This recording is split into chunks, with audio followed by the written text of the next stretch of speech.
Yeah, most of the house, all the engagement. Okay.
do we have? Certainly open it up for any questions people have. And again, I know some members of the subcommittee are participating. David and Amy and of course Frazier and Michael and Jake and Josiah as well. So is there anything that you all would like to add to the discussion, or anything you'd like to highlight? Yes. Just as a non-acting member of the subcommittee, but I'd like to share just my own personal experience on joining DOE in July of 2019, right before COVID. And real quickly, I want to emphasize, I think one of the bullet points in there did include this, so this isn't new, but to emphasize the idea that if you're going to go with some sort of permanent remote work option for employees or offer some sort of hybrid arrangement, my experience I found is rather instructive. I came on board in July of 2019. I met my team and was able to work with my team for about 6 months, not in EM, but in CFO, but I also met Steve directly, and we worked face-to-face, and I got to know his teammates as well. So as a portfolio carrier for CFO interacting with the Hill, I would go to the Hill as well, talk to those folks face-to-face, establish initial relationships, because all of these people were new to me. 6 months later, roughly 8 months later, in March, we were all told to go home abruptly, as many of you were. But the ability to be able to make that initial connection and establish that initial relationship was critical, and it did not take a lot of time. Some of these folks for which that working relationship continues to today, I was able to meet once, twice, maybe 3 times, spending a collective total of 1 or 2 hours with them face-to-face. But that made a critical difference in the ability to carry on that relationship several years later. Some of these folks I have not seen face-to-face since March of 2020. So, I mean, that component, I think, is an important, essential ingredient in ensuring that any kind of hybrid or a permanent remote relationship, you have to take that and incorporate that into the transition into a permanent remote relationship, remote working arrangement with staff. So I just wanted to emphasize that as being really helpful. Just real quick, I wanted to note, we have to pause to note that we did not receive any public comments, and this would be the public comment period, but we did not receive any. Thanks. Thank you, Alyssa, and thank you for that input as well. Any other thoughts or? Uh-oh.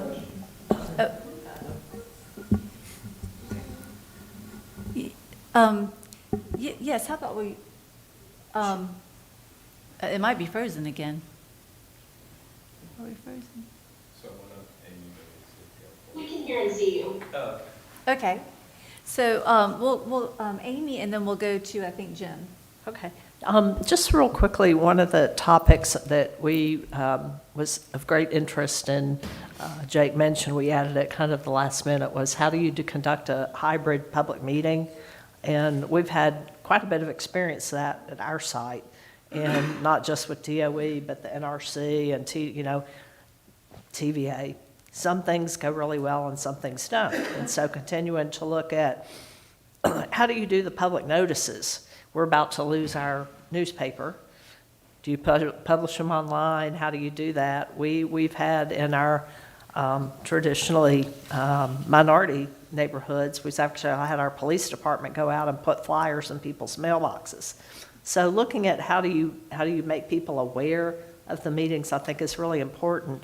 And just a quick note, we've been working with our contractor and others, like you've seen the public notices where they'll say the document's available in the Oak Ridge Public Library, and then they don't get the document, or they get a CD, and it's a 500-page document with color maps and things that we don't have the capacity to print out.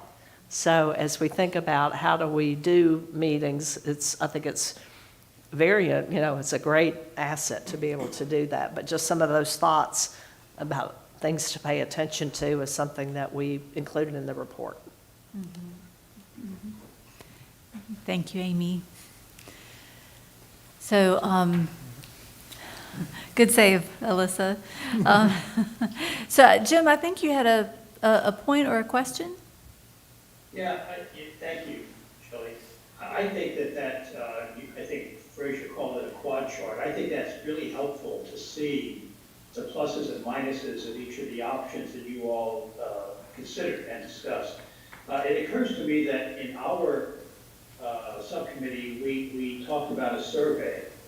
And no matter how this all turns out, I think the stakeholders, not just the employees, but even the stakeholders, maybe there should be a way to do a survey on this issue. And I'm thinking, for example, for an employee, do you prefer to work remotely or in the office or hybrid?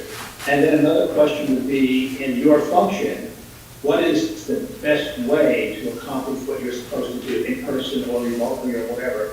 In other words, try to get their feedback on the pluses and minuses as well. I think you've done a really good job in researching what's out there and how is the federal government approaching this. It probably would not hurt to also get the perspective of the employee, because eventually they will be likely given guidance as to what's preferred. And as with all of us, we like to be asked. So I thought that might be something, perhaps if a survey were to be done in the other subcommittee context, maybe this type of question or set of questions might be included in that survey. Mm-hmm. Thank you, Jim. Any other perspectives? Josiah's raising his hand. Hey, Josiah. Hello, I just had some, I just wanted to kind of echo some of the sentiments that, or thoughts that I had advanced for the purposes of this discussion. And, the whole dilemma about hybridized work environments really is contingent on technological capabilities as well, and that varies out here at the Nez reservation. We have some areas that simply don't have coverage for internet, and those are individuals that may or may not have varying degrees of interaction that are relying upon, person to person, etc. So I guess what it all comes down to is a lot of it is really so nuanced that it's contingent upon the supervisory capacity to vet out which ones are actually more capable than others of carrying out hybridized meeting situations. So, that's just something to keep in mind for the conversation as it kind of unfolds and moves forward, is that, it's very, very nuanced. So that's all. Thank you. Mm-hmm. Yeah, excellent point. Thank you.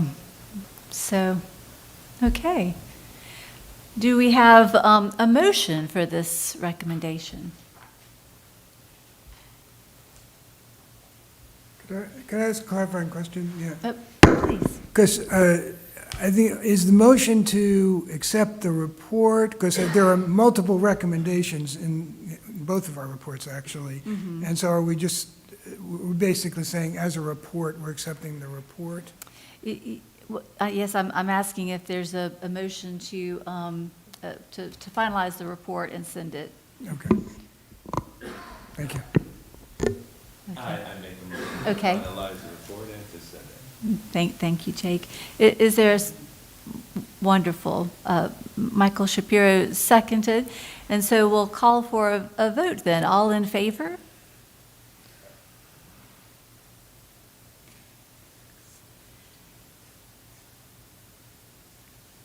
Did you count? Okay, good. Thank you. And any opposed? Okay. So the report is approved and ready to go to EM. So again, really appreciate the work of that entire subcommittee. I know Celeste did a wonderful job leading that subcommittee. We thank her. Thanks so much to Jake and to Michael and to Frazier for presenting today and leading us through that discussion. And again, tremendous work on behalf of the subcommittee. So thank you all. Shelley, this is Kelly. Can I barge in just for a second? Please. I also wanted to thank the entire EMAB board. I know both subcommittees put numerous hours into developing these recommendations and the report. And I'm not sure the members of the audience are aware, but these very, very busy volunteers came and met typically on a bi-weekly basis since July to get this recommendation and reports developed. And so I just wanted to also thank everybody on the board for taking the time to do that. Your volunteerism on the board is truly appreciated, and thank you so much for giving your time to the department. Thank you, Kelly. That very kind words. And you're right. These two subcommittees did. they met a lot and expended a lot of thought, capital, and commitment. So wonderful.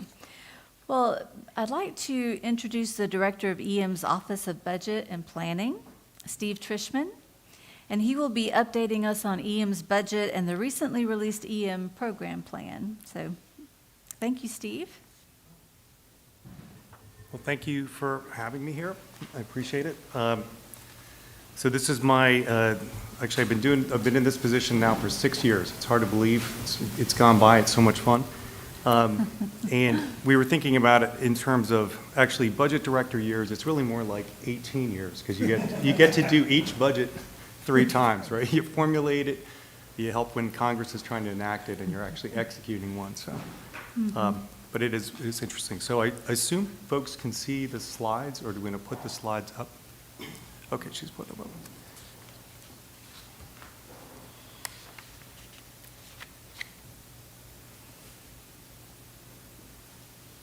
So I heard you all were talking a little bit about the budget simulation exercise we did yesterday, and that was to try to help the different communities and stakeholder groups, tribal groups, governmental folks that see the budget, or at least they see the budget come out, and they've made some input on the priorities, but they didn't really see sort of the black box, right? That's and the details of that, of what we actually are discussing are embargoed, but this was to try to help them see how decisions are made. So it actually put them in someone got to be EM1, someone got to be the budget director, 6 people got to be site managers, and they got to argue out what, where they were going to take reductions when that inevitably happened. So it was good to see that worked well.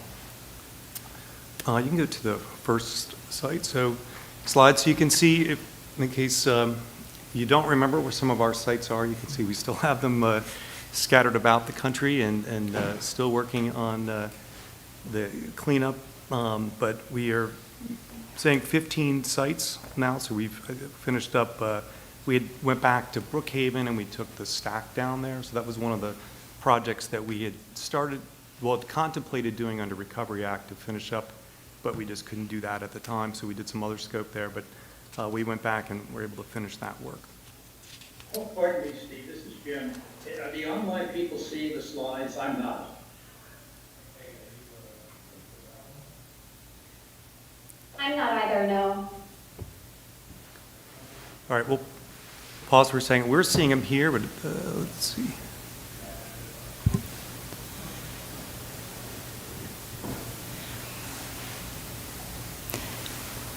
Alyssa is trying to amend it.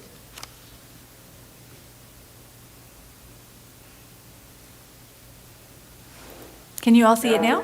Now we can see it. Okay, good. All right. Okay, you can go on to the next slide. So this was our now famous, I think, dollar bill chart that one of our planning folks came up with a couple years ago, and it just gives you the sort of area chart, instead of a pie chart, but a block that shows you sort of the percentage of where we're spending the funding by our major mission areas. So the first one's special nuclear material and spent fuel. That's about 6% of the budget. The lion's share, which shouldn't be a big surprise, about 35% is tank waste. That has always been, the most expensive part of the program.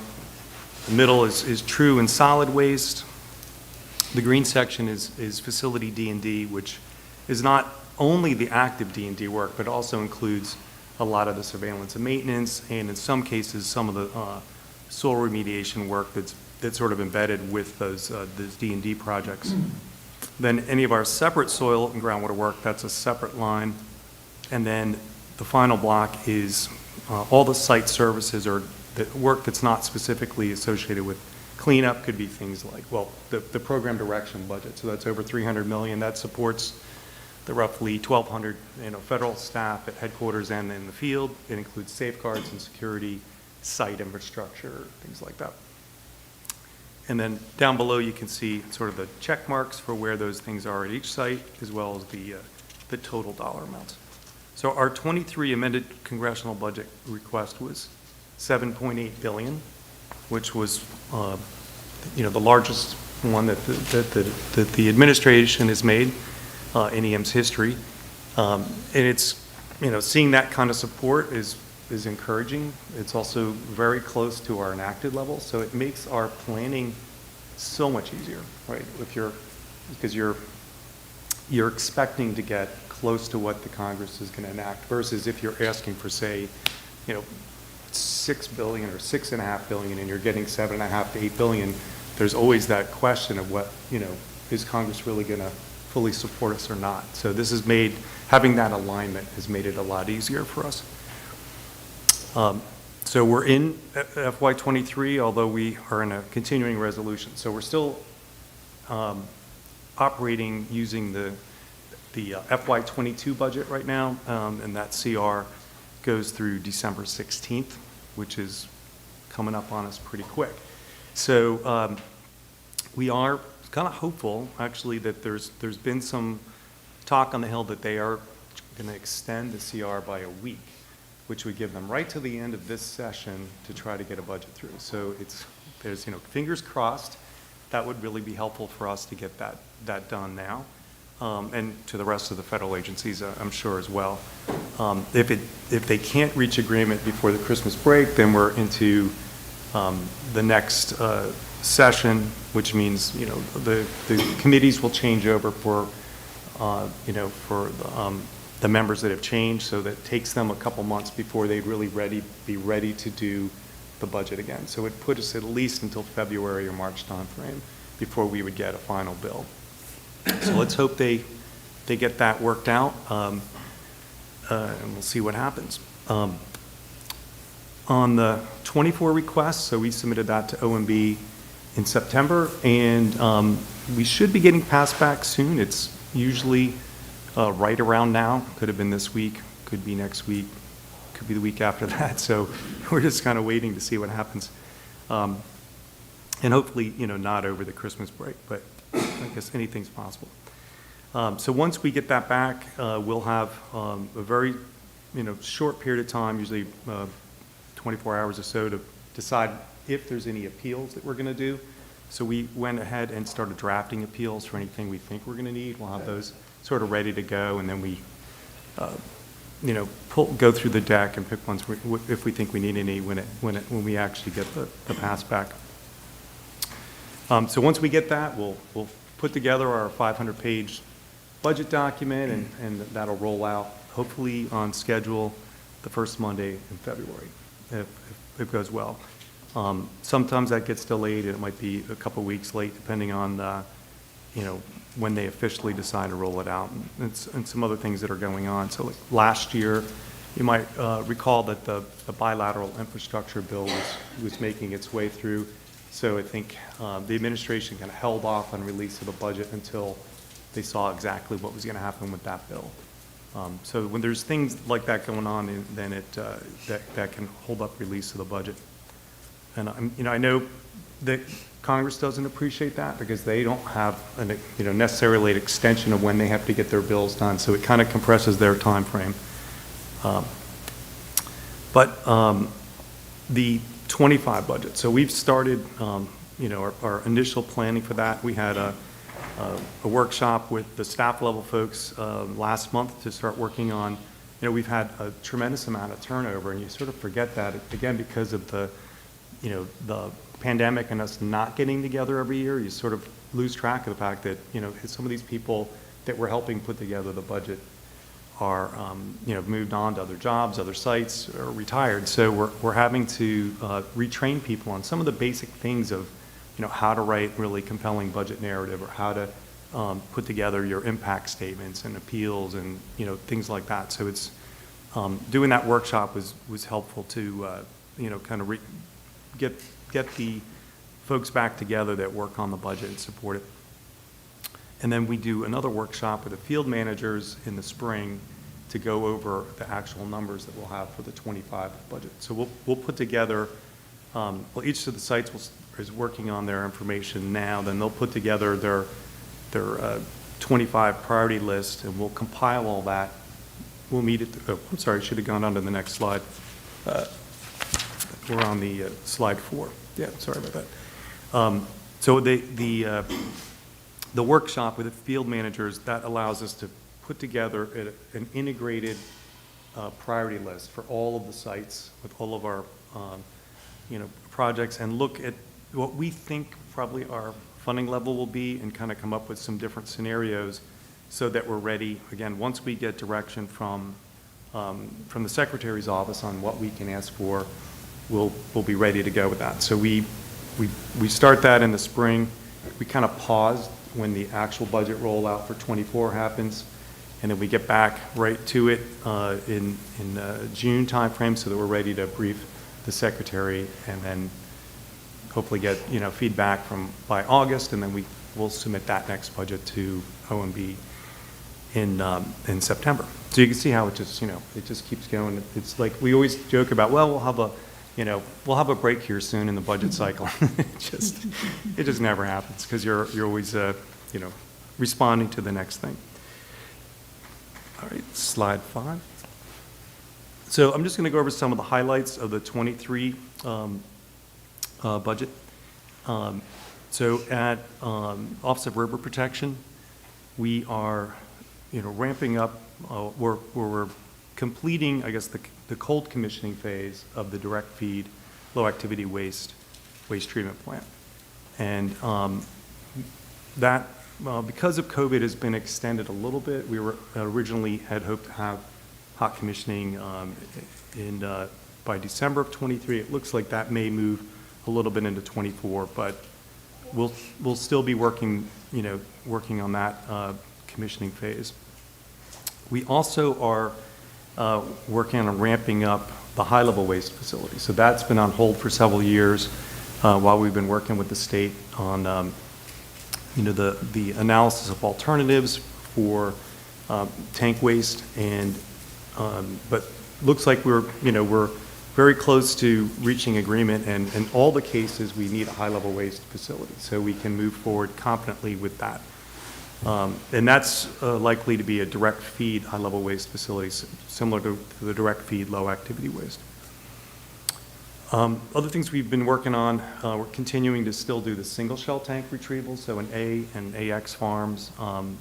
We've been processing tank waste to prepare for the feed for DFLAW, so we've been running the TSCR, the tank side season removal, and with a goal of having about 1 million gallons ready to go.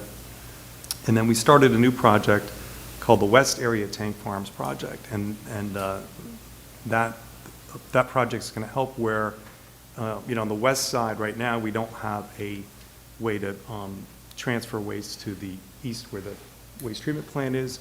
So it's looking at different alternatives of how we can free up space in those tanks that are closest to the lab there, the 222S lab, and looking at, options for treating that waste in the future. On the Richland side, we're doing the interim stabilization of the K-East reactor. So we've done that on most of the other reactors along the river, and the last two are K-East and K-West. On the K West reactor, there's still the basin that had the fuel in it, so we removed the sludge. That's been done for a while. Now we're going back and removing any debris, and then we'll dewater that basin and then finish stabilization. And then K West will be ready for interim safe stabilization. We're also preparing the 324 building to be able to go in and excavate the contaminated soil that's under the building. So we've been installing micropiles to shore up the foundation of that building. At Savannah River site, we've been operating the salt waste processing facility, SWPF. That's with the goal of treating about 6 million gallons coming up in 23. That also allows us to run DWPF at a higher rate. So that'll be producing about 220 canisters. We've been continuing to, as you may recall, there's the 2 glass waste storage buildings there. In order to not have to build a third one, we're actually double stacking the canisters in those 2 buildings. So they're going back and modifying the storage location so they can actually put 2 canisters per storage location instead of 1. So that double stacking is going to save us having to build a whole nother glass waste storage building. And then the other thing they're building is continuing to build the salt stone disposal units, SDUs. Those are the gigantic tanks where we take the treated salt waste that comes out of SWPF, it gets grouted, and then it's in those large tanks. We have, I think 7 is being operated, 8 construction is almost done, and then there's 9, 10, 11, and 12 on the way. So it takes about 2.5 years to build those. It takes about 1.5 years to fill them up, so we have to get a number of those done ahead of time. At WIP, we're continuing to place waste. We've finished with panel 7, so that one will be closed, and they're starting operations at panel 8. And then we have the infrastructure projects there, which is the safety significant confinement ventilation system, which will allow us to operate at a higher capacity airflow, which will allow us to mine and place waste at the same time, which is going to greatly improve how quickly we can place waste at WIP. We also have the shaft project, which is the new, it'll be the new utility shaft, and that has been going well. But that did pause during COVID, so it's been resumed, and it's going well now. Up at Idaho, we have we'll finish transferring any of the EM wet fuel or spent fuel from wet to dry storage, and we plan to start the integrated waste treatment unit, the IWTU. So I think we're being bold to say we're going to get it started this year. I think we're very close. We're also continuing to ship true waste to WIP. That has been a priority to get that done. And then the areas where we retrieve the true, we're doing closure of the radioactive waste management complex. At Oak Ridge, we have, as you probably know, we've finished all the demolition work over at ETTP. The only thing that remains there is getting the final soil and groundwater remedies in place. But that workforce that did such a great job of D&D work has been, redeployed over to Y12 and ORNL, where we have lots of excess facilities. In fact, Oak Ridge has the most number of excess facilities of any site. So between Y12 and ORNL, we're working those off.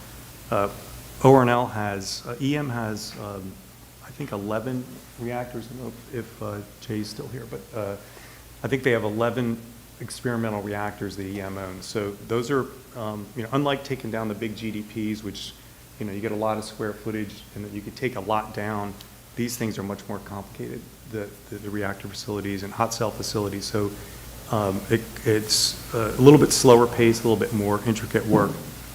Similarly, at Y12, we're working on the alpha and beta buildings, which were the first Calutron facilities that made uranium in the country, but then they've been repurposed by programs over the years. And the ones that are outside the PITUS, we're continuing to work on those. And then as we finish up those and NNSA moves the PITUS, we'll work on the other ones. And we also have a project there called the Mercury Outfall Project, which will capture any mercury that comes out of those buildings in surface water, because those processes used a lot of mercury, which is now in the sumps of those buildings and sometimes under those buildings.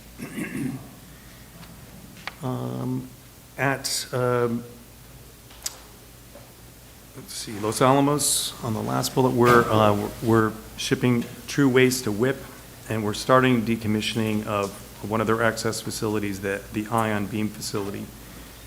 We also have groundwater, the chromium plumes that we're working on, installing additional groundwater wells, and we are retrieving some of the below-grade True in Area G. You can go on to the next slide. Okay, at Portsmouth, we have completed the demolition of the first gas diffusion plant building, the X326, and we'll continue doing the debris placement in the on-site disposal cell, and we're starting demolition or pre-demolition activities in the second building, X333, and then the third building, we're doing deactivation in the X330. Portsmouth also operates their depleted uranium hexafluoride plant, so that they're continuing to operate. At Paducah, they're starting to do some of the separation in their first gas diffusion plant building in the C33 to begin the deactivation of the big converters there. They also operate their DUP6 line at Paducah. At West Valley, we are going to be continuing the demolition of the main plant process building. That is really the final large building there to deal with, and shipping the debris off site is going to be a critical part of keeping pace with the waste that comes out of the building as we take the building down. At Moab, we are I think we're at 13 million tons, so we have 3 million more to go. So at 1 million tons a year, it's about 3 more years to finish that up. And then we have about 2 years of final work to do on closing out the site. So that's one where we can see the end, in sight. It's coming pretty soon.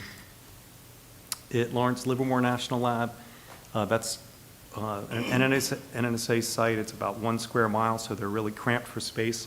Back in 2018, Congress gave us about $100 million to start D&D work there. We have 3 different contracting vehicles we're using there to get the work done, one with the Corps of Engineers, one with the new National IDIQ contract, and then the NNSA M&O does some of the work as well. So we're down to, we removed a pool-type reactor, and now we're taking that building down, and 2 other buildings will be completed. So those are the first 3 that we started, but there's several more to go. So those are some of the highlights of the sites. Hey, Steve. Yep. Just a question.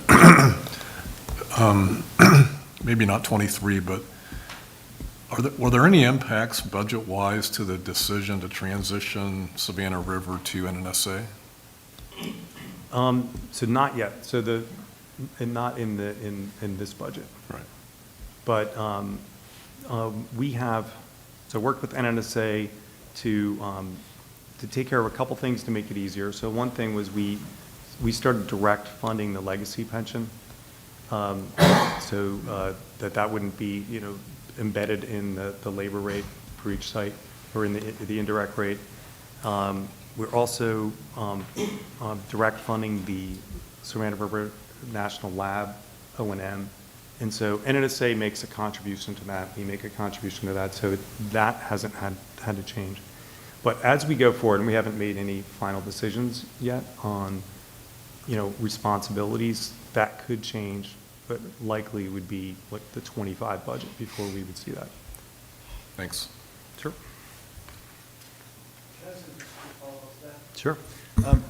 But for the 25 budget, are you talking about potential budgetary changes in the millions, or is it a large sum because the site would then be managed by NNSA and not EM? So, because it's right now it's currently approximately 1 point something billion. I mean, are we still above $1 billion, or are we down to 200 million? Would our budget be? No, Yeah, I mean, for our- the EM budget, it's Savannah River for 25. It would not substantially change. I mean, Okay. most of our funding is for liquid waste and operation at H Canyon, so those two things aren't going to change. Those are the most substantial costs there, right? And, but things that might, some portion of, nuclear materials, maybe that would, or maybe safeguards and security. So those would be, but the safeguards and security, you won't see that in their budget because that's a headquarters level control point, but those are things that we're contemplating. Sure.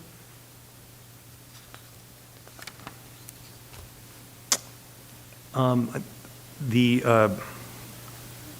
of the new initiatives actually in '22 was to provide significantly a significant increase of about $50 million in our minority serving institution partnership program. So this follows up on that with an additional $50 million request. We've been able to actually fund payment in lieu of taxes and this is for Savannah River and for Hanford. Some years we haven't been able to include that, so this is always helpful to have that in the budget request. And then there's a new initiative called Community Capacity Building, which I would say is different but similar to PILT, and being able to help communities that may not be entitled to those kind of payments, but to help communities that are adjacent to DOE sites that but have been not enhanced by DOE's location there. Let's put it that way. And then we have the Justice 40 initiative, which is at our Los Alamos site. So that's to help involve the affected communities, that are sort of downstream of the sites with having more input into the cleanup. All right, go on to the next. So this is the overall budget. You can see, our enacted budget in '21, about $7.6 billion, and then the enacted in '22, about $7.9 billion.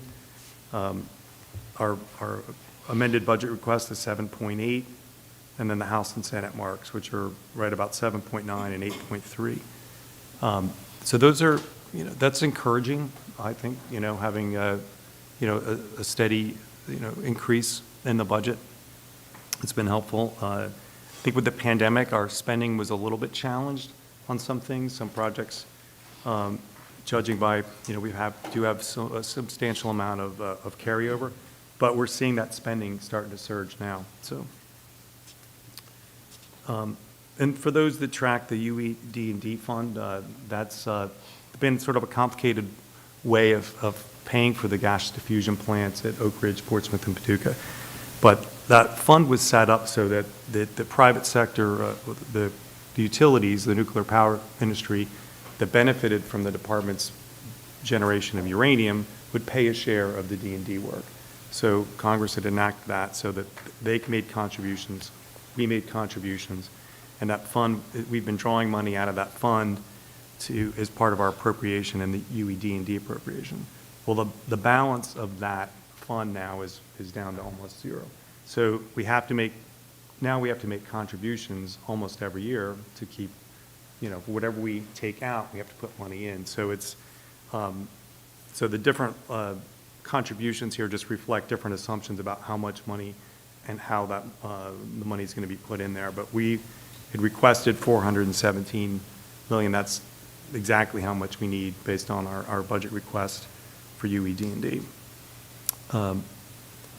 But what that does mean to us is looking forward as we continue to do this, that there's always going to have to be this defense contribution to that fund. So even though it's considered non-defense, UED&D, it's being funded from our defense contribution. I think I'd like to ask a question here. Sure. Can you hear me?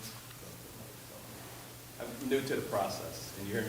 Yes. Yes, I'm just curious, is this the entire list of sites? Where I'm ultimately going is to try to understand, I'm assuming it's not, but it might be, across the entire requirement, how the budget is set or prioritized. I'm sure there's competing rationales, but how you determine or fund or program into the bill for whatever you're doing to to move all these sites along? And what's that process to say, X amount for site A and X amount for site B in fiscal year X? How does that work? Yesterday's budget simulation, did you participate? I wasn't, no, Brad. There was a spinner that you spin, and then whatever number it landed on. That's it? Yeah. Is it no more science? No. It's more sophisticated than. It's very sophisticated. A whole lot more. We have, so this is the site summary level, right? But within each site, there are specific control points. And there's, in 22, since we don't have the 23 budget yet, I'd say that in 22, we have 58 congressional control points. So that'll include, specific construction projects, and as well as even within our operations may be split up into multiple control points. So when we actually do the formulation, we go way below that level. So we have what we call analytical building blocks, but they're, increments of things that are important from a decision-making perspective. So each site puts together their priority list of all of those increments from, their base operations, things they have to pay, all the sort of maintaining the site, roads, water, infrastructure, power, things that you have to have, all the way down to, the things, the things they'd like to have, replacement systems for a lot of that infrastructure, or, all of the projects. So then when we get together in the spring with all the field managers, we look at all of these, how these things all add up, and we look at what the funding was in the prior years, where we are, and try to figure out, based on what we think that we're going to be allowed to ask for, what we might actually get from Congress in the next year, how is it all going to fit together? So we look at it and come up with maybe a couple different scenarios, based on what we think, might happen. The hard thing is trying to figure out how to fund something new, right? Because you're always looking at, well, here's the last things we were doing, and we're going along doing this. Unless you actually finish work, like ETGP, D&D work, where maybe that's clearly coming down, but, we wanted to move that over to defense money to be able to do demolition work at Y-12 and nowhere else. So you're trying to make all those things balance out. Looking at we're talking about the high-level waste facility at Hanford. So if we're going to start operating the DF law facility, that doesn't cost as much as it did to build, but it still takes a sizable amount of funding to do that. It doesn't free up enough money, from the construction to be able to start the high-level waste facility too. So you need the construction of that. So we will need additional money. But you look across the complex, there isn't a way to free up that kind of money. So it's just, we're trying to work out different alternatives on how we might do that. But ultimately, it'll come down to what Congress is willing, to fund overall when they look at it. So hopefully that's helpful. It's a great answer, yeah. Yeah, And seeing sort of thank the you for details. that. Yeah, a lot of trade-offs. And as, we were saying in that simulation yesterday, you kind of went through and had to make decisions about things like that. Before you leave that slide, could you tell us, toward the bottom there, you've got 2 line items that says use of mercury receipts and uranium, thorium reimbursements. What are those? Sure. Okay, so the, what is it, the Mercury Ban Export Act, something like that, required the department to create a storage facility for the nation's supply of elemental mercury. And I'm sorry, can I jump in? Several years ago, Congress mandated that the Department of Energy be the point agency for managing the mercury that's generated within the borders of the United States. So previous to, I think, 2008, maybe 2006, 2008, before the legislation was enacted, we would export our mercury to other countries. Some of that mercury would go to third world countries that would not handle it in a responsible manner. So Congress enacted a ban on exporting our used mercury which is used oftentimes for mining purposes. And they said, okay, you can't export it and you got to dispose of it responsibly within the United States. And Department of Energy got the responsibility to do that. And we had to come up with a price to charge the customer to take their mercury. Was a, unit price, not knowing what the outcome was going to be of how long we were going to store it, or how we were actually going to treat it or dispose of it. So, as you can imagine, that's sort of a complicated, economics problem or to solve. And that's been challenged, the number that we did come up with, so we're kind of still working through the challenges. But what this would allow us to do is, assuming we had customers that were going to give us $3 million, to take their mercury, that gives us the authority to basically, that money will go into the treasury, but we'll be able to draw that $3 million out of the treasury. So it allows us to cover storage costs should we get this resolved in '23. So it was in the '22. It'll probably, we'll have it every year until we actually start doing it. And then that number might go up a little bit if we got more. So that's just, that's seed money. That $3 million is just a percentage of what the expectation would be once the program is fully up and running, and the mining companies and other companies dealing with mercury start to basically pay the U.S. government to take the mercury off their hands and dispose of it, and that amount will increase. And so every time it increases, the Congress will have to make a rough determination of how much money the Department of Energy will receive, and then how much money they'll use to offset the costs of final permanent storage. So, and you can see here, so it doesn't have any bottom line effect, because it's, whatever comes in, that's all we can draw out. It pays for itself. Yeah, so it just pays for itself. So it gives us the authority to do that, which is useful. And then the uranium thorium reimbursements, that's for mining companies that did work for the DOE or the predecessor Atomic Energy Commission, and they're doing their own remediation work. They submit invoices to us, we review them, approve them, and then when we pay them, then we're reimbursing them for the cleanup work that they did.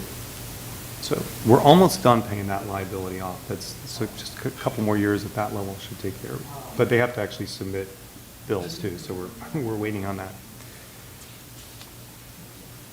Sorry, any other questions on the? I have a general question, but perhaps I'll wait till you're done with the budget. I think we're at the next slide's the question. The question slide. Perfect, okay. So, from your dollar chart, obviously, liquid waste is a budget hog.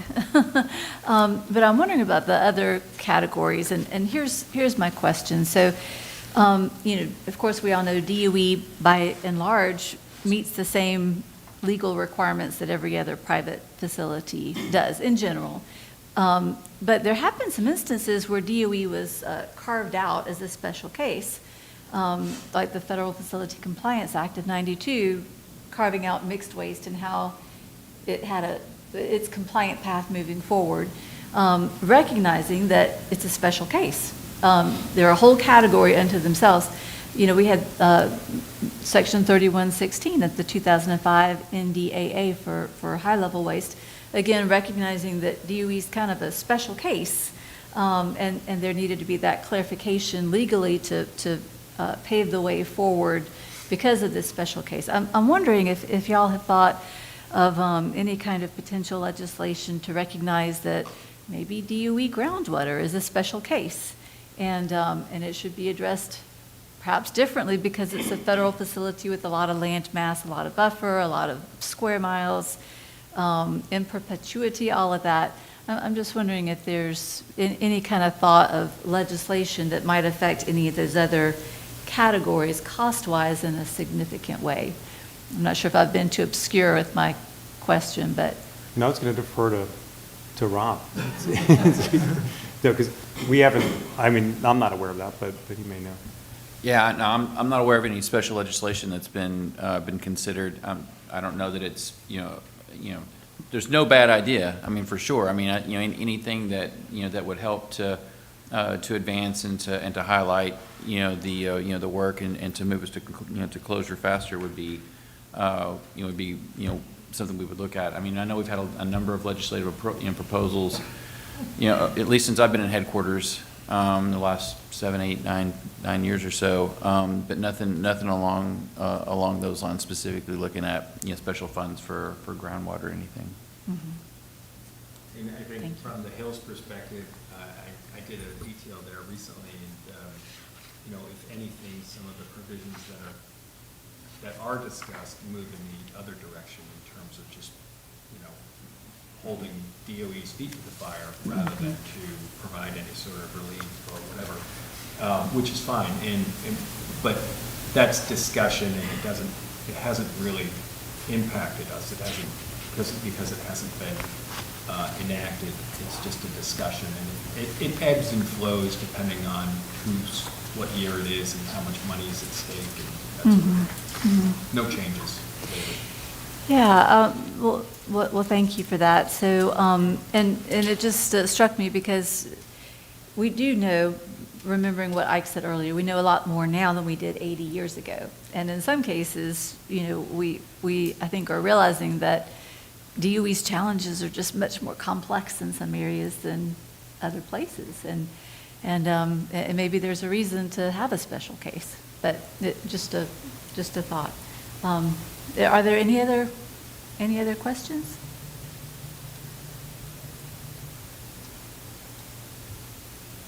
Okay. Well, we can move on to the program plan. Excellent. All right. Go to the second slide there. So EM issued its program management protocol in November 2020 with the purpose to establish more formal requirements and expectations for how we do planning, budget execution, and evaluation of the work in the EM program. And really focus sort of on three primary activities, and that was like the development and maintenance of program plans, development and maintenance of life cycle estimates, and identifying strategic alternatives. And I think Ike has mentioned this a couple times this week. I don't know if he mentioned it earlier, but his goal is to be able to help socialize some of these different alternatives to doing or how we would do cleanup at our sites. And I think we've looked at alternatives for years. I mean, that's always something that we've done. We've also had life cycle costs since 1997, but putting together a way of, think of it as sort of a communication tool of how we're going to, be able to roll these things out. So, all right, go on to the next slide. And this is just a, typical, strategic planning process. You start out evaluating where you are today. You set the direction for where you want to go. So Ike has set up his strategic vision. You set goals on how you're going to get there. You create strategies. You do the action, and then you monitor and evaluate, right? So it's just a continuous process. Go on to the next slide. So this is just the hierarchy of life cycle estimates, right? So you have the entire EM program life cycle estimate, and that's made up of lots of different pieces from the individual sites. Each site's going to have their estimate, as well as work that we're going to get from other programs, which would be excess facilities or additional remediation work that we might have to do at other sites. We don't necessarily officially accept that scope right away, but as we get funded for it, we will, obviously start executing it. Just like, I mentioned like the Lawrence Livermore National Lab facilities or Los Alamos Lab, as we get those excess facilities. But one of the things that that Ike has asked us to do is to work with NNSA and Science and NE, and we have, you may be aware, there's an annual report we send to Congress that talks about all these excess facilities. What it doesn't do is really come up with a schedule or prioritization of when we would actually do them.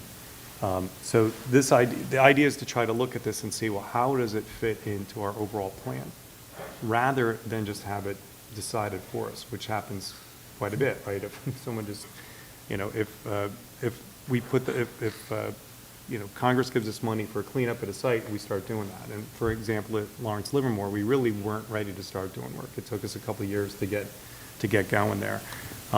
So the idea is to try to have this a little bit better integrated into our overall planning effort.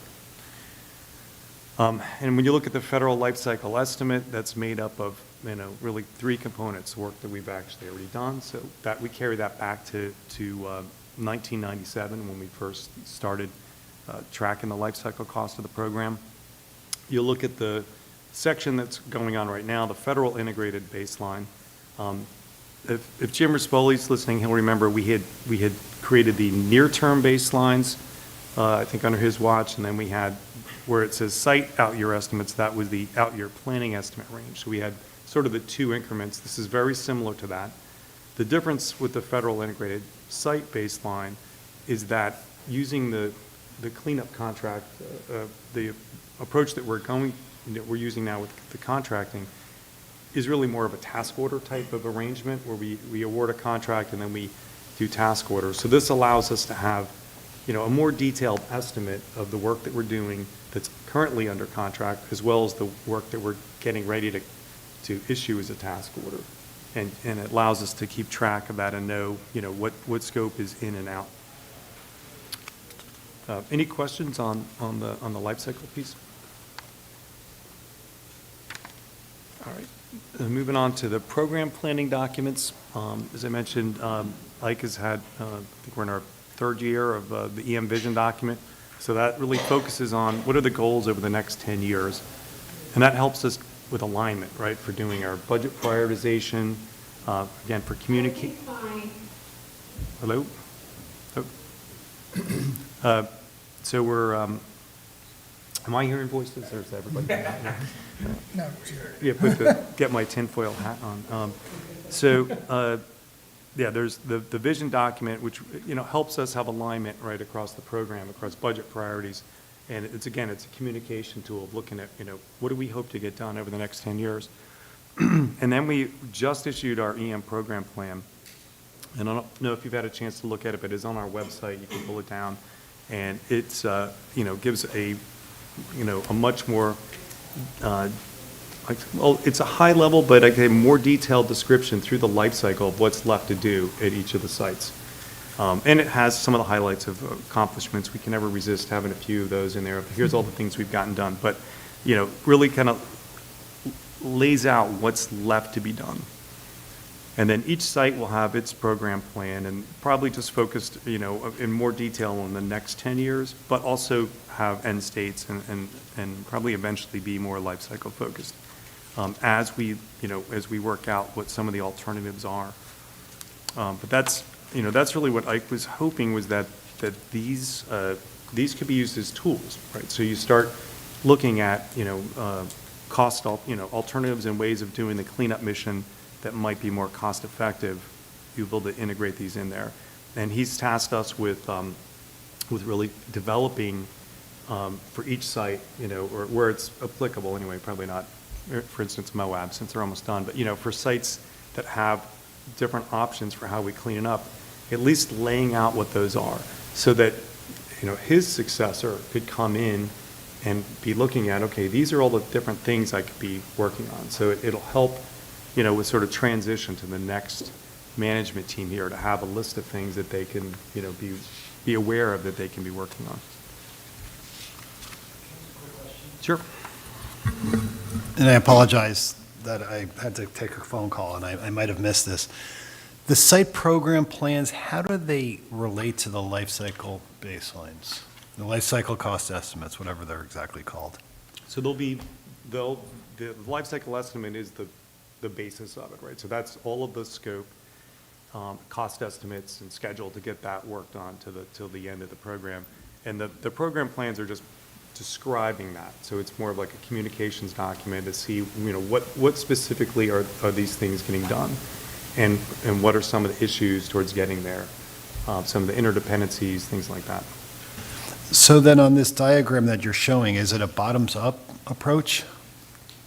Yeah, ultimately, yes, right? Because you have to have, you have to start with what the sites are currently planning on doing is the basis. And do all sites have updated life cycle baselines? So they are working on those. They are not complete yet, but there are some sites that are done, but we're initially reviewing, I think Oak Ridge is done, so we're working on theirs right now, but we're going through, and there's a schedule to do that over the course of this year. Okay. And first of all, the sites all have life cycle estimates because we've had those, but these are going to be just updated, so they're going back and looking at funding assumptions, for instance, because, when you look at, especially pick a, big site like Savannah River or Hanford, where you're going out to, the 2060s or maybe the 2080s, there's a lot of details to estimate that whole baseline. So we don't want them to do that every year. I mean, that's a huge amount of work, and it wouldn't be a lot of value added. But there are periodically times when you go back and look at that. So the idea is to have those, taking kind of a look at those to make sure what budget assumptions do we have, right? In some cases, we've made assumptions about when a site has to be done. So I'll use, Paducah as an example, right? We said, okay, I forget what it's, 2065. I don't know if Joel's here, but there's a date that we set is that's when it was supposed to be done by. So to get that done, you would need, to ramp up, because we're not really doing much demolition work there. We're really just maintaining that site, until we're ready, until Portsmouth is done and Oak Ridge is done. We assume we could start shifting some of that UED&D money over. Well, if you look at their baseline, it goes up pretty steeply, and it goes up higher than, than what the total funding would be available from sort of a reasonable perspective of what you think we could get done. So the idea is to go back and look at those, see what's, don't constrain it artificially, either by, some funding level or by some schedule date, and try to get these, into a more executable format. And Hanford's doing a similar thing. They're looking at, we've had a compliance-driven, have the waste treatment plant done by a certain date, and, that creates this, $8 billion a year kind of profile for Hanford, if you were going to build those facilities, operate them, and do everything simultaneously. And you just couldn't get enough. Even if you got that budget, I doubt you could get that many people on the site to do that amount of work, right? So relooking at that and making it more reasonable. So we are, I guess, updating our life cycle estimates to do that. And we do, you should probably know, every year we have an audit called the environmental liability audit. So it looks at the department's, our liability. We're the major liability for the department as well as for the federal government for the cleanup. So we have to look at that every quarter and see, okay, what's different. As long as we haven't, we don't have to go re-estimate something, but we have to account for the fact that we might have differences in the cost. So we are always constantly sort of tweaking that with an eye towards what we think it's going to be, but we might, once we re-baseline something, we're going to have, more details to look at on it. All right. Sure. Next slide, 6. So the only difference really between the program plan and the site plans is we're, from the program focus, we try to do it by mission area. So focus on, tank waste, nuclear materials, spent fuel, and, each of these areas. So when you read through the plan, it's going to be organized by that. And that kind of helps, I think, the reader kind of understand, here's all those different things going on. It's also a bit challenging because you end up kind of going through, to make sense of it, you're going through by sites. You're hearing, like, for instance, we're talking about tank waste, we're talking about Savannah River, Hanford, and Idaho, and then, then you can go back to the appendix and then go to the next slide, and then you have each site has its own section. So I picked one I hoped I could fit on one page, which is E-Tech, since it's, pretty straightforward and a smaller site. But each of the sites has one of these in the program plan, and then it'll have a chart for each of the major areas. So if you're lucky, like Savannah River, and you have all of them, you're going to have, tank waste, nuclear materials, spent fuel. You'll have one of those timelines for everything that you're doing, as well as sort of the pending decisions that are coming up, our strategy, a description of the site, cost and things like that. So again, it's based on the life cycle baseline, but it's just more of maybe a user-friendly way of having that information available to people. And I think that was all I prepared to talk about, but I'm happy to take questions. Well, thank you, Steve. You had a lot in your presentation. So thank you. Are there any questions on this, the program? Brian, Evan?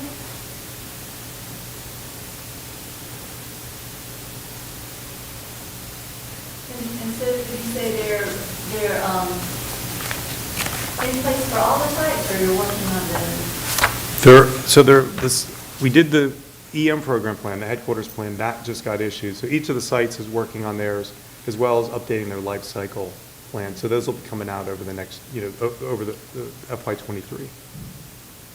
Okay. Sure. Alyssa, can we get a copy of the slides? Yeah.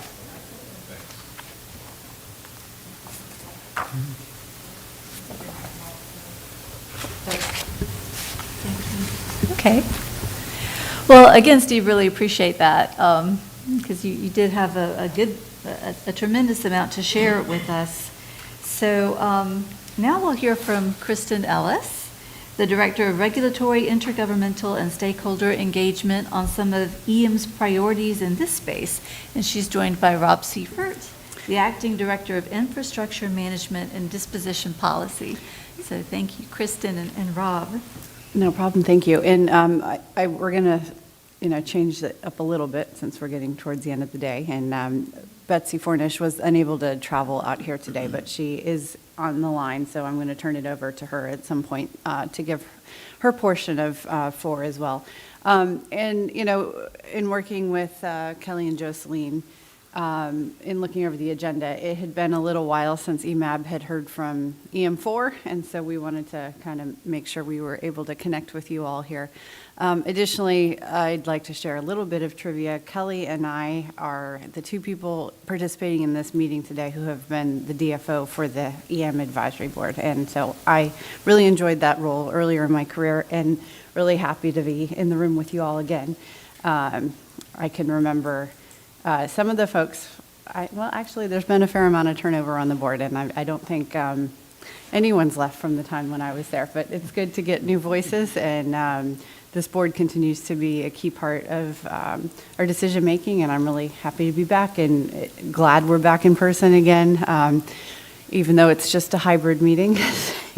And I think it's great every time we have one of these to kind of experience what the experience is like for someone on the screen, and it seems to still keep happening 33 months into this experiment we're in, so it's good to be flexible. We'll say that.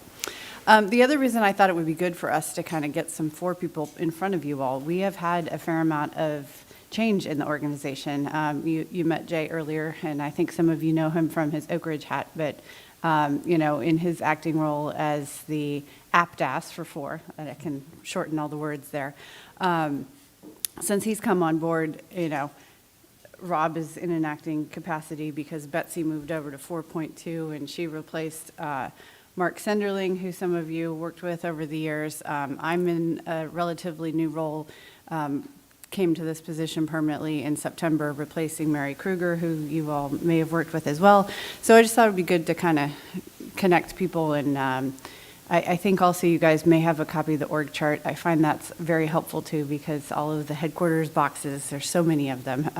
It's nice to connect the names with the boxes. Since I'm 4-3, Rob's acting 4-1, Betsy's 4-2, we're just going to shake it up and not do it in numerical order.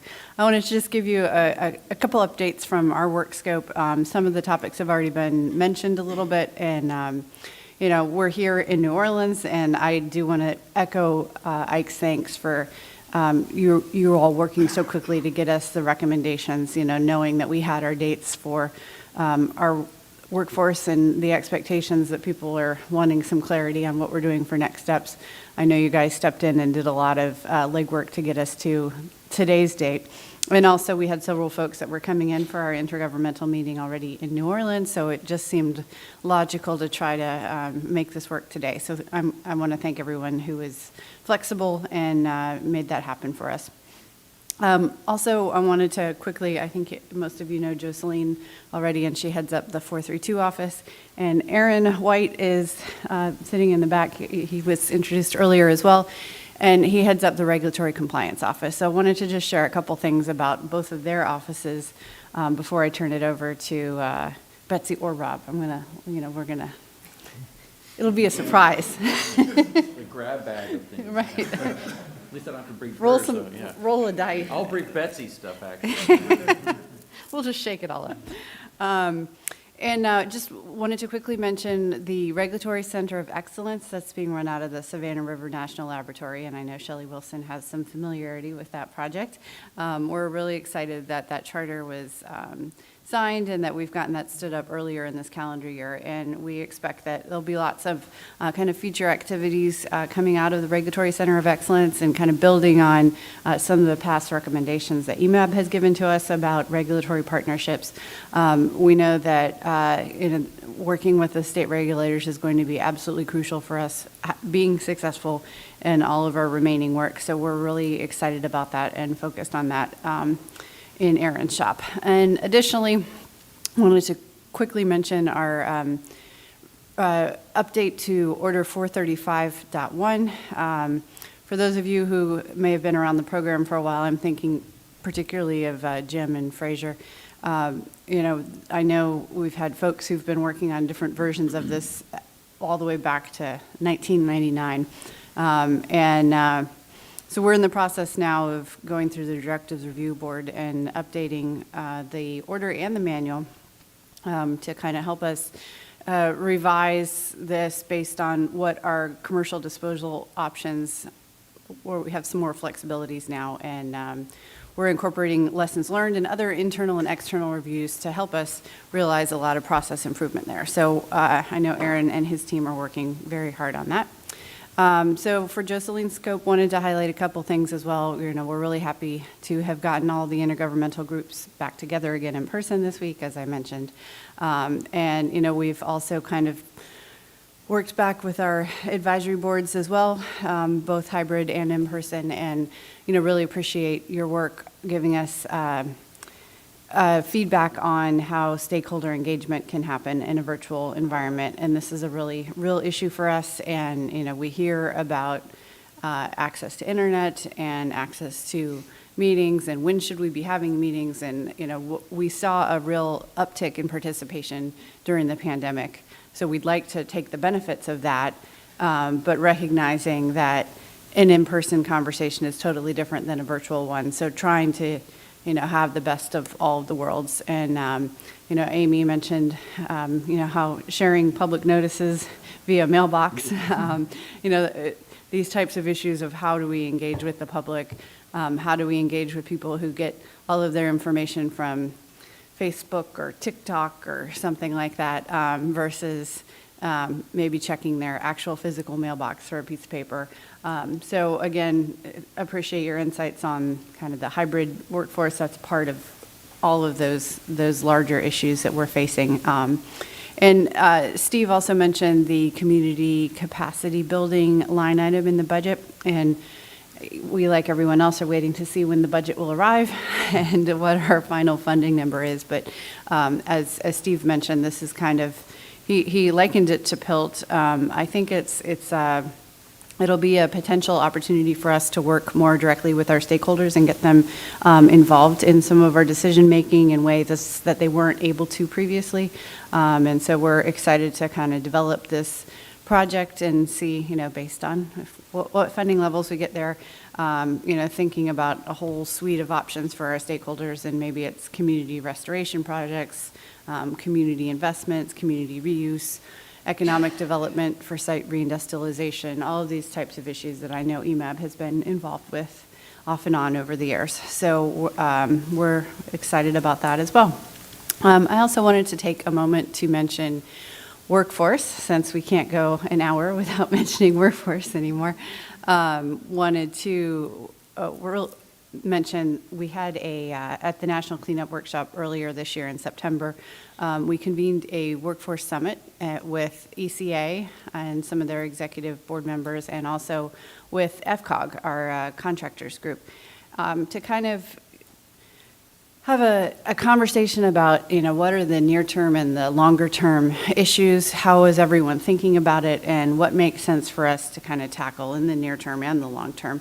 And really happy to report that we kind of had 5 action items that we were able to deliver on this week already, and we're going to continue the conversation moving into the Waste Management Symposium next year, and continuing to work with our community partners, recognizing that, if we get organized and have a clear picture of what the job projections are, what the needs are, it's going to be a whole lot easier for us to deliver on those if our communities are aware of what those are and can be a partner with us as we're building longer-term programs like community college apprentice programs, K through 12 programs. We keep hearing that if we don't capture students by the middle school timeframe, then we can't expect that we're going to grab them and get them focused on a career with us in kind of by the time they get to college. So, it's a very exciting time, and we are really excited about talking about workforce because, again, we can't keep avoiding that. I know somebody mentioned some statistic about 7 people. It's 15 people under the age of 30 in our current federal workforce of approximately 1,200 employees. So that's a statistic I end up using a lot because to me it's very impactful and shows, all the places we can go working from that as a starting point. Wanted to talk a little bit about our international engagement. That's included in the portfolio of 4.3. We continue to have several conversations with our trilateral agreement partners, so that's the United Kingdom and Canada. And actually stakeholder engagement keeps coming up with that group as well. And we really are enjoying our getting back to in person with them as well, and working on other issues like climate change, resiliency, sustainability. Betsy may speak to that as well when she speaks in a few minutes, before or after Rob, still to be determined. And with that, I think I'll stop because I know that was a lot, and you want to hear from Rob and Betsy. Rob or Betsy. But I'll take a quick pause. Are there any questions on that item, or we can wait till the end?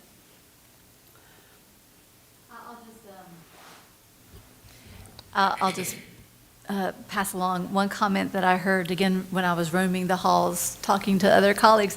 They said, this was the best intergovernmental meeting ever. So just wanted to pass that along. I thought that's because I could travel again, is that right? Clearly, it's because Jay can travel again. Direct correlation. Thank you, Shelley. All right, well, since Rob's right here, why don't we turn it over to Rob? Oh my God, the guessing game is over. All right, well, just to clear the decks, I am not one of the 15 under 30 in the organization. So no, we've got a lot of work that's been going on in 401 infrastructure management and disposition policy. So the scope of that office is, again, infrastructure, it's demolition, soil and groundwater remediation. We've got the climate and of course emerging contaminants. We have PFAS, which has been a fairly big headliner for us for a few years now. So I just want to kind of walk through a few things, and there's going to be some intersection with some of the conversation that we had earlier. I'm going to circle back to long-term stewardship, which is also one of the things in our portfolio as well, and then we'll kind of wrap things up and move on to Betsy. But on the PFAS front, we did release a very comprehensive roadmap. Bless you. A very comprehensive roadmap in August, that outlined DOE's commitments to how we're going to address the emerging contaminant. We discovered that we had more equity in PFAS than just the firefighting, which has been the traditional issue that not only really the other agencies and the private sector, but really globally, that's been the big piece. Until we happened to be in the vault and discovered that Oak Ridge had different equities in PFAS. So we discovered that it was in uranium enrichment process lines. It was manufactured specifically for K-25, and we're seeing PFAS in lube oils. We're seeing it in coolants. We're seeing it in other operational types of things within the Department of Energy, which makes it a unique type of an issue that we're trying to address. So we were able to release just last week our initial assessment report, and we're not talking about just EM now. This is the whole of the department that we're hitting on, and that assessment report looked at snapshot in time. What do we know right now? Historical information, monitoring. What are we hearing from regulators and stakeholders and tribes and other entities? So, there's been a lot of work, a couple of years worth of work that went into just digging into the what we know in this moment. A couple of near-term actions now that the roadmap and the report are out. We have commitments to have all of the drinking water sampled within the DOE footprint by the end of December to make sure that we know exactly what we might have in that type of a receptor source. And then we also have within the Environmental Management Office requests out to the field sites to provide implementation plans on how we're going to begin to fill the data gaps. Because again, really what we came away with, in the report was, the knowledge that we have some known issues that we're going to have to address. And because Steve's job is so easy, we like making sure that he has plenty of opportunities to re-engage on recasting budgets and things like that, which we got all kinds of questions during the intergov meetings coming in as well. But we know we have everything from the MOABs that are basically that are non-detects in PFAS right now. Up to Paducah, which is our highest hit, and we're seeing that about 130,000 parts per trillion in groundwater, which, just to give you guys a sense, the current levels that EPA that we're benchmarking against are about 40 parts per trillion. So we're orders and orders of magnitude above that. And this is based off of very limited sampling that's been done, so we know that there's going to be a lot of preliminary assessment site investigation work that's going to have to go on in the coming years that will likely move into remedial investigation and of course response actions as appropriate. We are very actively engaged with the interagencies, with the other agencies, particularly Defense, EPA, NASA is a major player with us, FDA, and so we're working very, very closely with all of them to make sure that we're building off of the work that everybody's doing. Research and development's been a big part of this. While we're talking about levels in the parts per trillion, EPA was throwing around numbers in the parts per quadrillion in terms of what we're looking at. And when you start looking at things like that, we don't even have sample methodology right now to even sample to those levels. So when you start wrapping your head around the obstacles, the challenges, that we're facing, these are some of the the real key areas that of course, again, Defense and NASA and others are actively engaged in.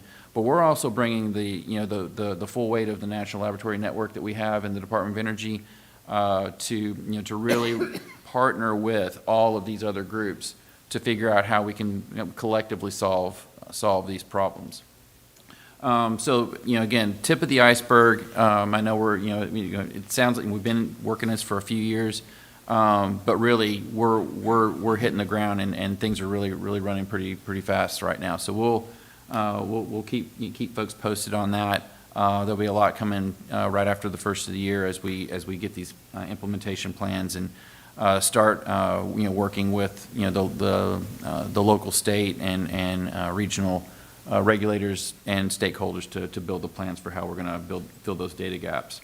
And then along those lines as well, and I think Shelley, you had mentioned, in your question about groundwater strategy, and Ike had alluded to this as well in his opening remarks.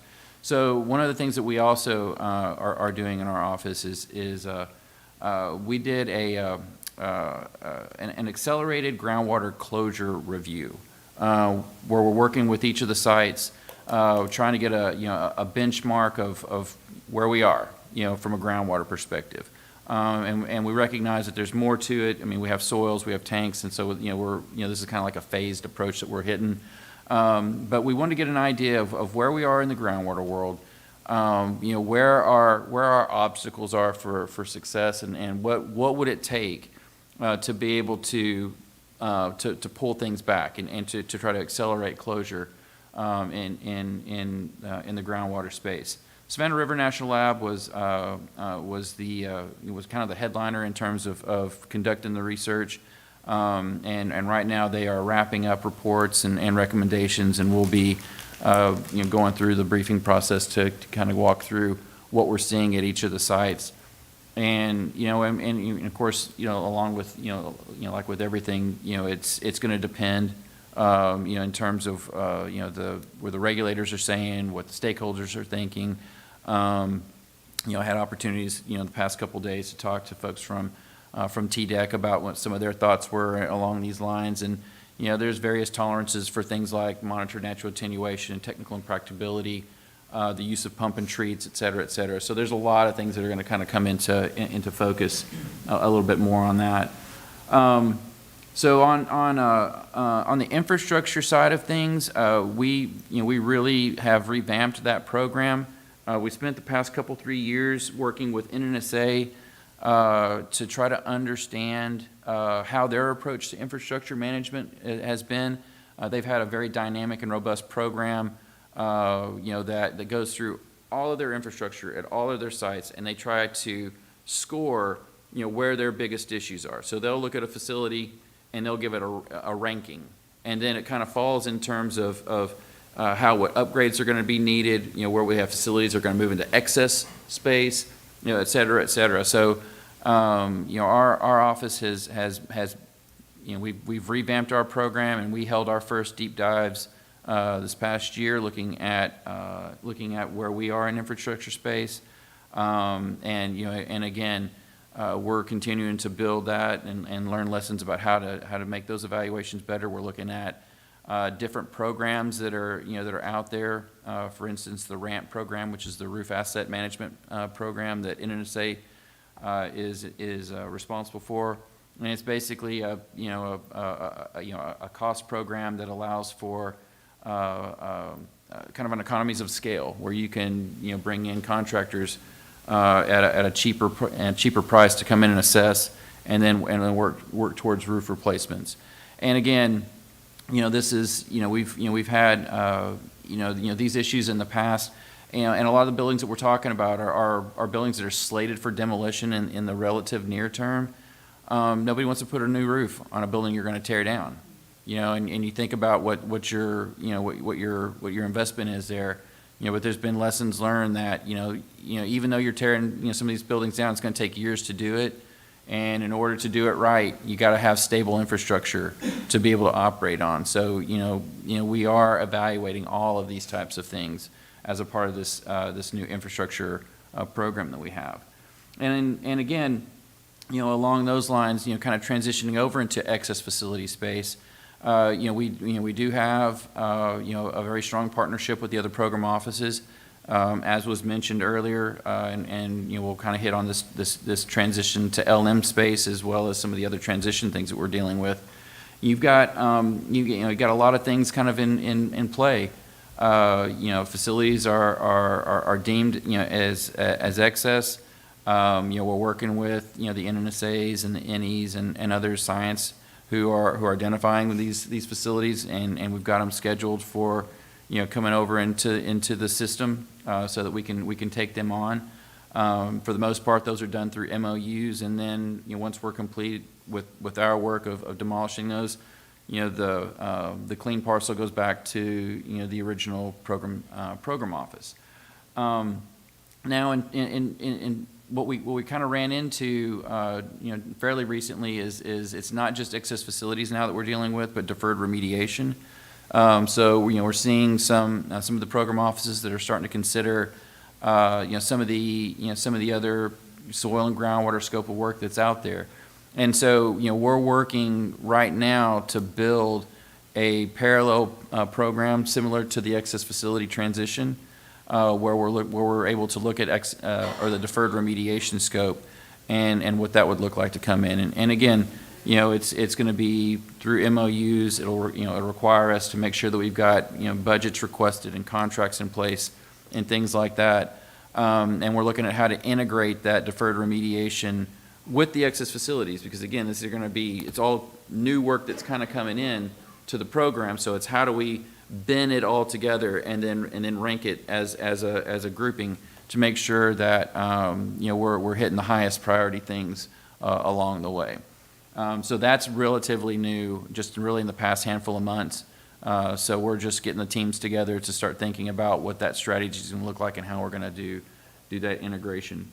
And then kind of on the long-term stewardship side, because we did talk about what the ultimate transition to LM would look like. So we did, I did look up, it was December 3rd, 2019, by the way, when the recommendation came through on the transition. So almost 3 years to the date. And that recommendation did request that, or did recommend that a separate specific office of transition would be established to be able to manage these types of activities. So EM has not done that. I don't know if there's, if that's something that's, that would be, considered as a standalone. But our office over in 4-1 is responsible for the excess facilities transitions, and will be responsible for the deferred remediation transitions.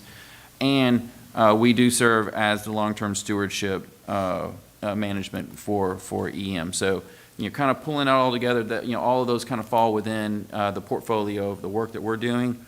And as I mentioned earlier, I'll be chairing the long-term stewardship working group starting in January. It's a 2-year term, so we're just going to get started on that.